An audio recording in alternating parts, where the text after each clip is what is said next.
ओम शांति। 17/7/2020 की साकार मुरली। मीठे बच्चे, तुम्हारी बुद्धि में अभी सारे ज्ञान का सार है, इसलिए तुम्हें चित्रों की भी दरकार नहीं। तुम बाप को याद करो और दूसरों को कराओ। प्रश्न: पिछाड़ी के समय तुम बच्चों की बुद्धि में कौन सा ज्ञान रहेगा? उत्तर: उस समय बुद्धि में यही रहेगा कि अभी हम जाते हैं वापस घर, फिर वहाँ से चक्र में आएंगे, धीरे धीरे सीढ़ी उतरेंगे, फिर बाप आएंगे चढ़ती कला में ले जाने। अभी तुम जानते हो, पहले हम सूर्यवंशी थे, फिर चंद्रवंशी बने। इसमें चित्रों की दरकार नहीं। ओम शांति। बाबा कहते, बच्चे आत्म अभिमानी होकर बैठे हो। 84 का चक्र बुद्धि में है, अर्थात अपने वैरायटी जन्मों का ज्ञान है। विराट रूप का भी चित्र है ना, इसका ज्ञान भी बच्चों में है कि कैसे हम 84 जन्म लेते हैं। मूल वतन से पहले पहले देवी देवता धर्म में आते हैं। यह ज्ञान बुद्धि में है, इसमें चित्र की कोई दरकार नहीं।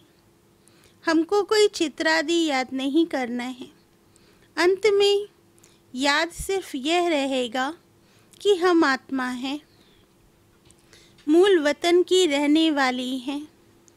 यहाँ हमारा पाठ है, यह भूलना नहीं चाहिए। यह मनुष्य सृष्टि के चक्र की ही बातें हैं और बहुत सिंपल है। इसमें चित्रों की बिल्कुल दरकार नहीं, क्योंकि ये चित्र आदि सब हैं भक्ति मार्ग की चीज़ें। ज्ञान मार्ग में तो है पढ़ाई, पढ़ाई में चित्रों की दरकार नहीं। इन चित्रों को सिर्फ करेक्ट किया गया है। जैसे वे कहते हैं गीता का भगवान कृष्ण है, हम कहते हैं शिव है।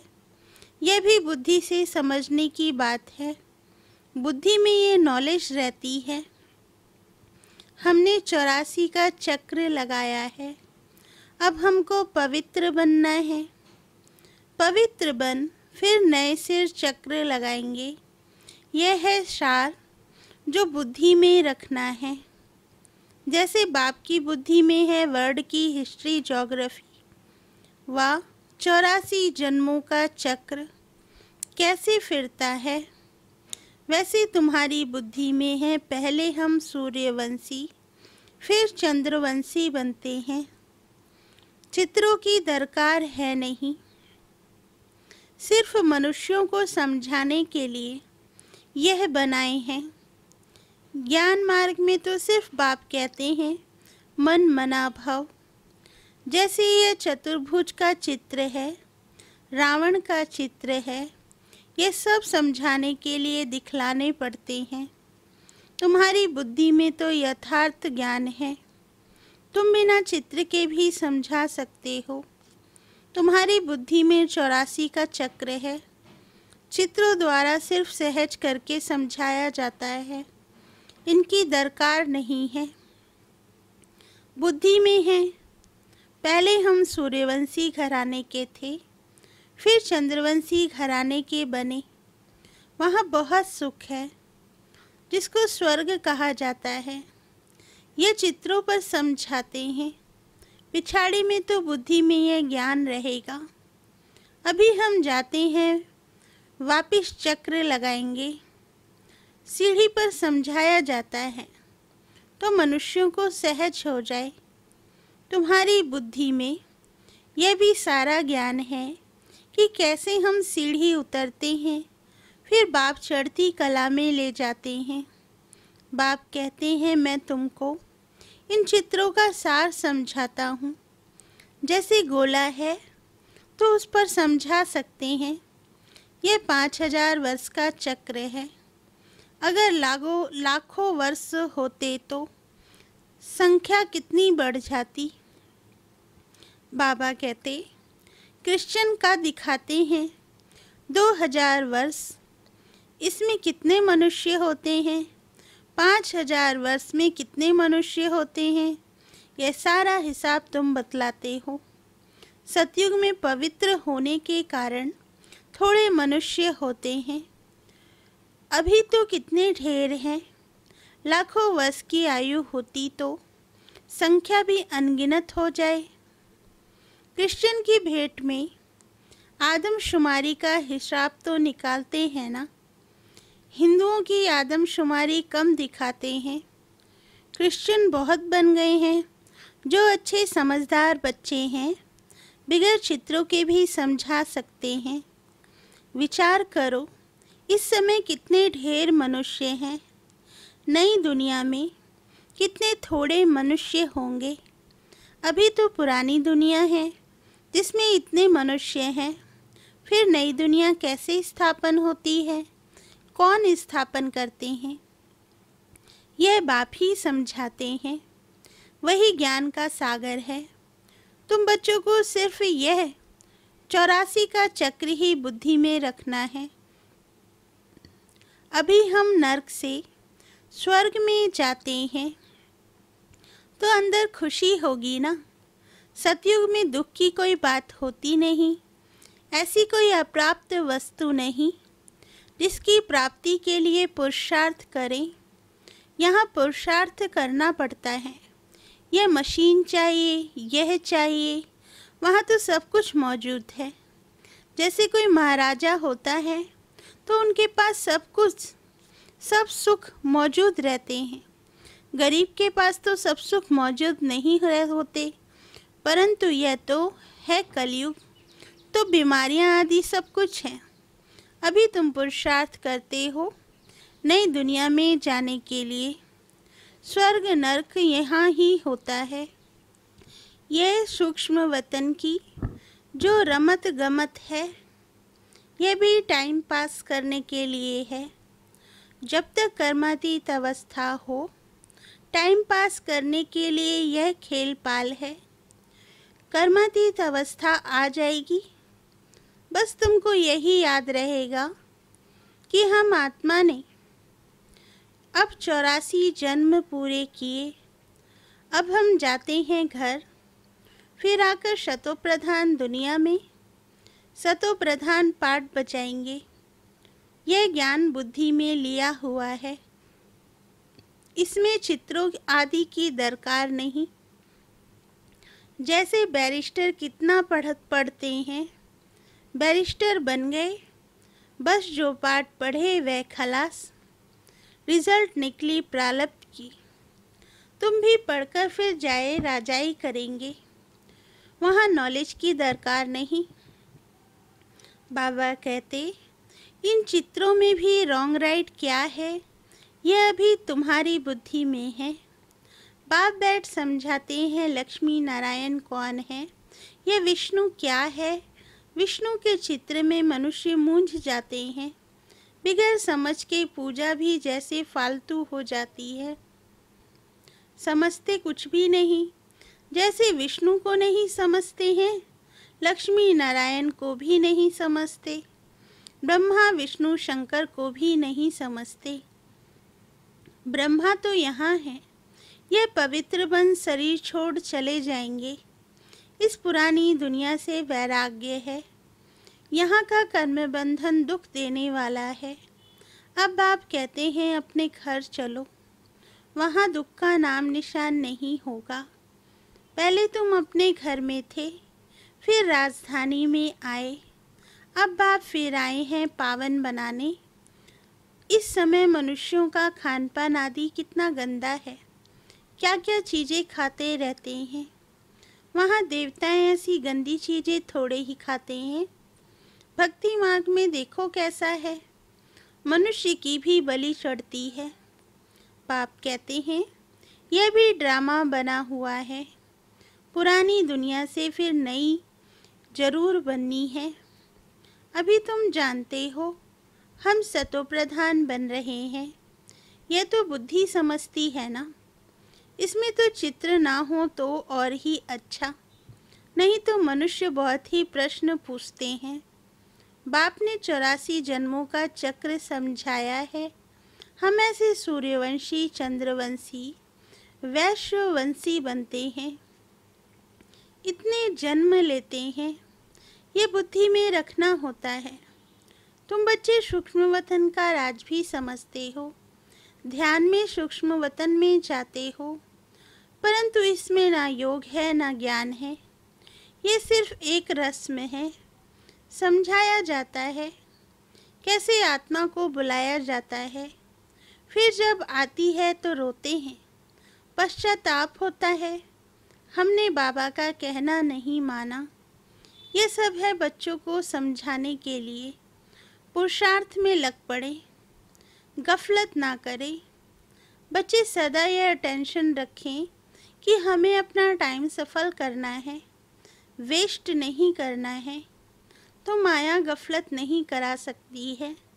बाबा भी समझाते रहते हैं, बच्चे टाइम वेस्ट ना करो, बहुतों को रास्ता बताने का पुरुषार्थ करो, महादानी बनो, बाप को याद करो तो विक्रम विनाश होंगे।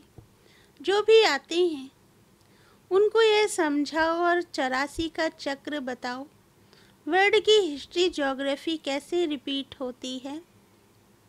नटसेल में सारा चक्र बुद्धि में रहना चाहिए। तुम बच्चों को खुशी रहनी चाहिए। अभी हम इस गंदी दुनिया से छूटते हैं। बाबा कहते, मनुष्य समझते हैं स्वर्ग नरक यहाँ ही है।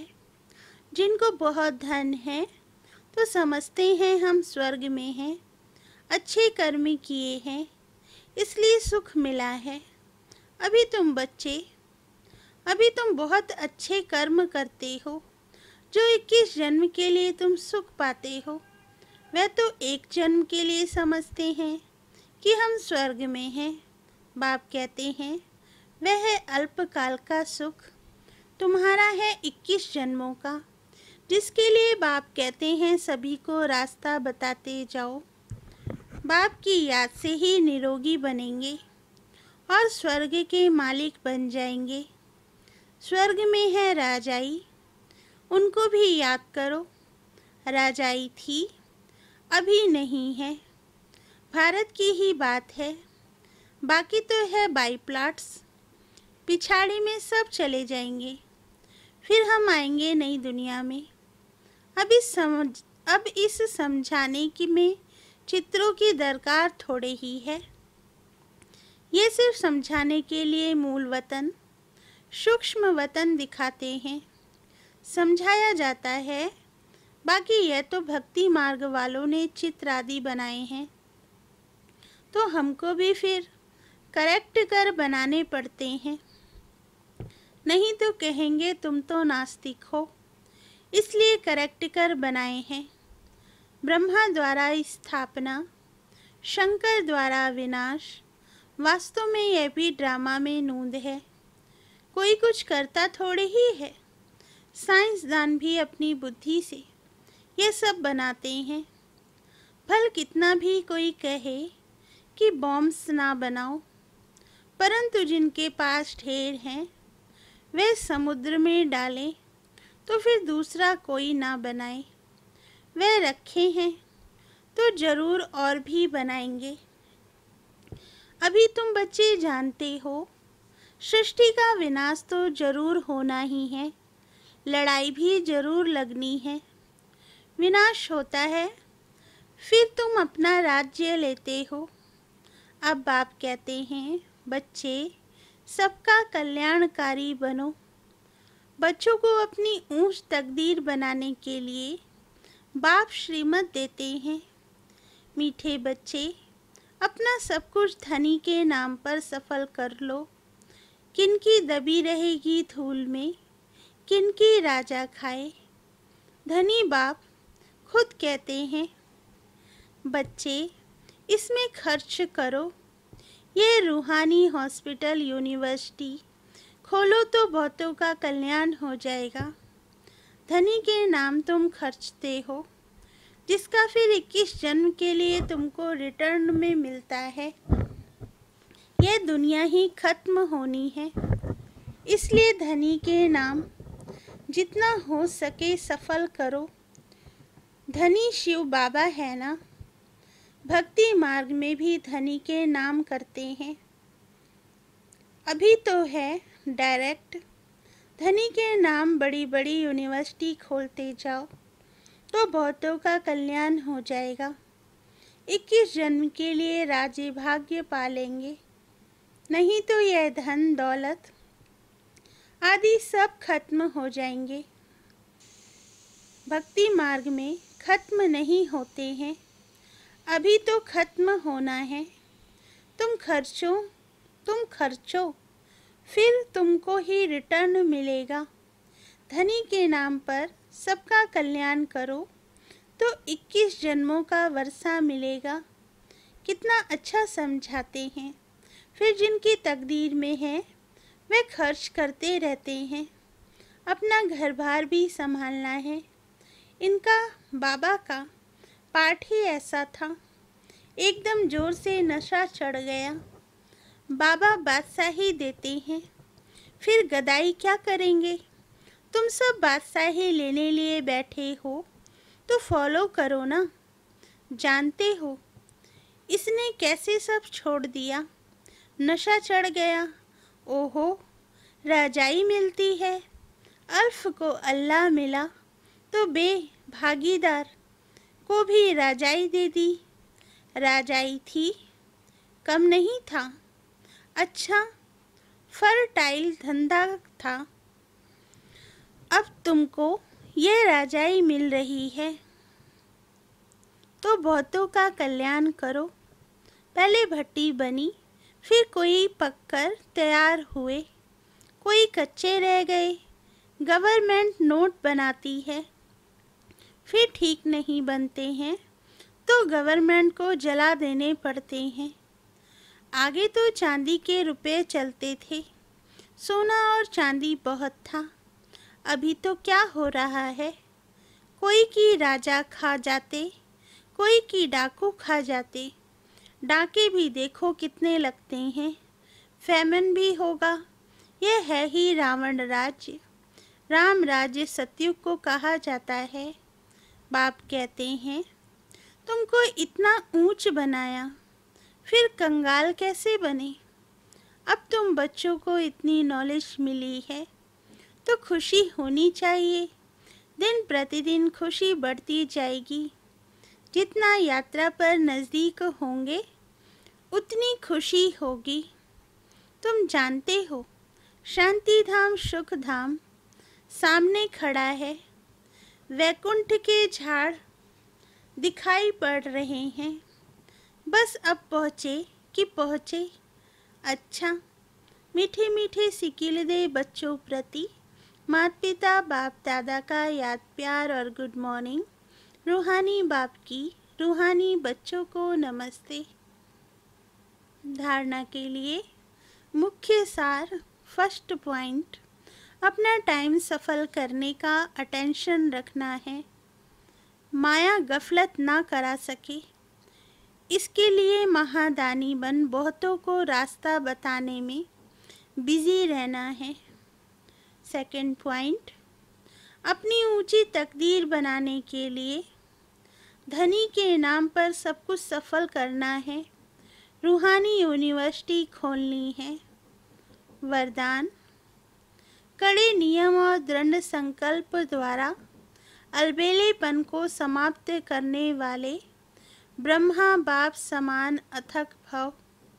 वरदान का सार, ब्रह्मा बाप समान अथक बनने के लिए अलबेलेपन को समाप्त करो। इसके लिए कोई कड़ा नियम बनाओ, दृढ़ संकल्प करो। अटेंशन रूपी चौकीदार सदा अलर्ट रहे तो अलबेलापन समाप्त हो जाएगा। पहले स्व के ऊपर मेहनत करो, फिर सेवा में, तब धरनी परिवर्तन होगी। अभी सिर्फ ठक्कर लेंगे, हो जाएगा। इस आराम के संकल्पों के डल्लप को छोड़ो, करना ही है। यह स्लोगन मस्तक में याद रहे तो परिवर्तन हो जाएगा। स्लोगन, समर्थ बोल की निशानी है, जिस बोल में आत्मिक भाव और शुभ भावना हो। अच्छा, ओम शांति।